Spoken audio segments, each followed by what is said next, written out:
All right. So the last thing about monetary policy that we're going to deal with is going to be open market operations.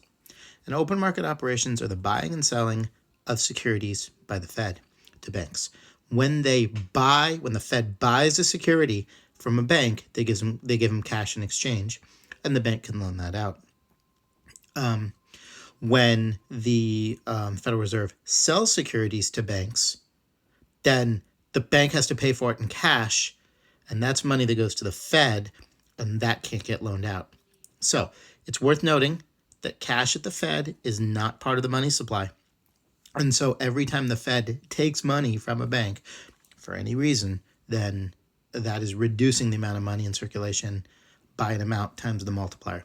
Whenever the Fed buys something from a bank and gives them money in exchange, or when they give them a loan, that will increase the money supply. All right, so I have a simplified Federal Reserve balance sheet here. You don't have to worry about it all that much. I just wanted to have it here for an example. But we have like the reserves of banks, because the banks keep their money at the Fed like we keep our money at a bank. Cash outstanding, so that's like the money that you and I have, actual physical dollar bills. That's going to be that's a liability against the Fed, because those are essentially, if you ever look at a dollar bill, it says Federal Reserve note on it. So that dollar you have is a liability against the Fed.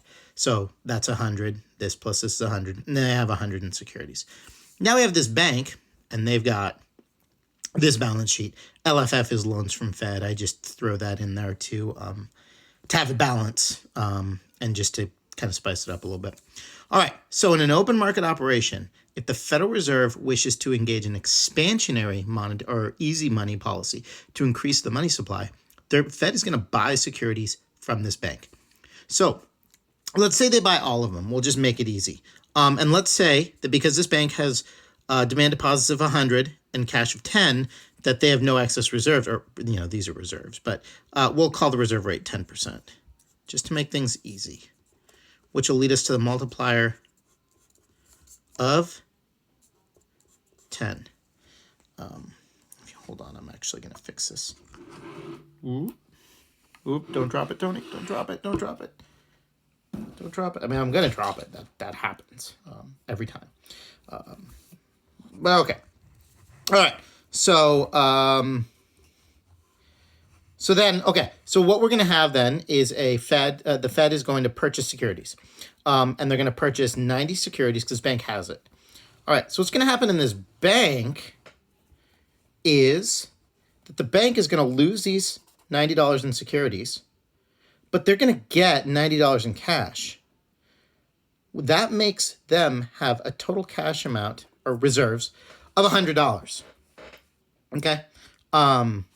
What's worth noting here is the reserve rate is still 10%. The demand deposits are 100, so they only have to keep $10 in cash. Meaning, of the $90 that they got from the Fed, they can loan out all of it. That is the difference between the open market operations and somebody's deposit. If somebody deposits money, the bank has to keep a portion of it and can only loan out the remaining portion. So it's that number times the multiplier. When the Fed or when the bank gets money from the Fed for any reason, either for a loan from the Fed or open market operations, then they can loan out all of it. We'll do a more complicated example in a minute to kind of show how that works. All right. So over here, if you look at this, what would happen over here is this bank would take on $90 of securities. They bought the securities from the bank. They now have them. So they have 190 new total money. Okay? And over on this side, they took on $90 of securities, but they paid banks $90 for those securities, which became the bank's reserves. So there you go. So you got that 190. Boom. Okay. Back to this bank, and we can ignore the Fed balance sheet from now on. I just wanted to show you what was going on. So if this is the case, what the bank can do is loan out 90 of this. So that's going to make this let's see, 80 plus 90 is 170. This is going to go up to 190 temporarily. Because once again, this, you can't see this, but this is 170. Because what's happening is if I go in for, say, that $90 loan, they're not going to give me the money. They're just going to create a demand deposit account and place $90 into it, and I walk out with essentially the ability to spend $90. But I haven't yet, so the money's in my account. So that's kind of the way that works. So temporarily, this is what it looks like. Then when I spend that $90, because can we all agree that I wouldn't get a loan for $90 unless I'm going to spend it? It makes no sense. Well, there are circumstances where it might make sense, but it'd have to be really weird. Like this bank is offering a higher interest rate on their demand deposits than they are on the loan. So I borrow the money, keep it in the account, and make money, which is not going to happen. This bank would not be around for very long if that were the case. Anyway, so eventually I spend that $90. So this goes back down to 100. This goes back down to 10 because it has to come, the bank has to actually pony up the cash, and what we're left with is 170 and let's see, what's going on here? 180, 150, oh, that's why. Okay, this should be 70. All right, there. All right. So math fail aside, that's what it would look like when we're done. But the initial loan was $90. And then you take that and you multiply it by a multiplier of 10, and you get a $900 change in the money supply. So that's $90 times 10 equals 900. $900 change in the money supply, and a $900 change in loanable funds, and all that stuff. Now, if the Fed, instead of buying the bond from a bank,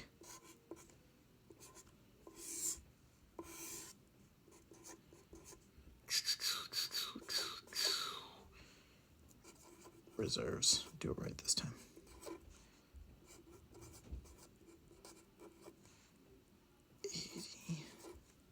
Securities. Okay. Loans from Fed. Yeah.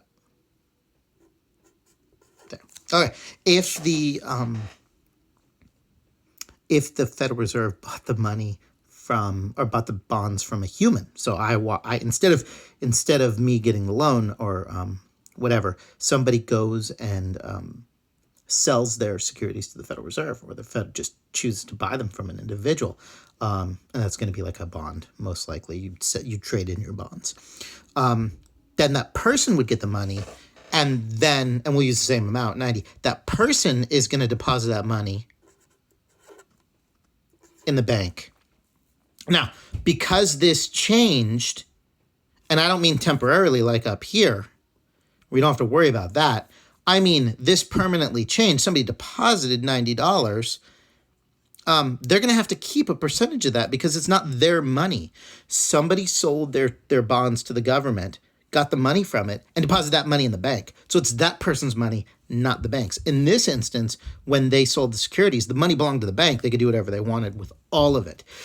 But because the money belongs to a person in this, they could only loan out a portion of it. So you can loan, of the $90 that the person deposits, they can loan out, if the reserve ratio is 10%, they can loan out 81 of that. So that, and I'm just going to skip to the end, that would be, this would turn into 19. This would turn into 161. This would remain the same because the bank still has their securities. They didn't sell them to the federal government. And then this would become 190 permanently. So yeah, that's kind of open market operation. So when be aware on the AP test, most likely, one of the things they will do is they will give you an economic condition and say the economy is in a recession. Identify the appropriate open market operation. So what students will do is just pick one of the three monetary policy techniques, any one of the three, and be like, oh, they can lower the discount rate, or oh, they can lower the reserve requirement. And while those are expansionary, that doesn't answer the question that's being asked. The question that's being asked is, what is the appropriate open market operation? And in a recession, the answer to that is to buy these bonds, or buy securities from the bank, because that would increase the loanable funds. Okay? Well, that's that.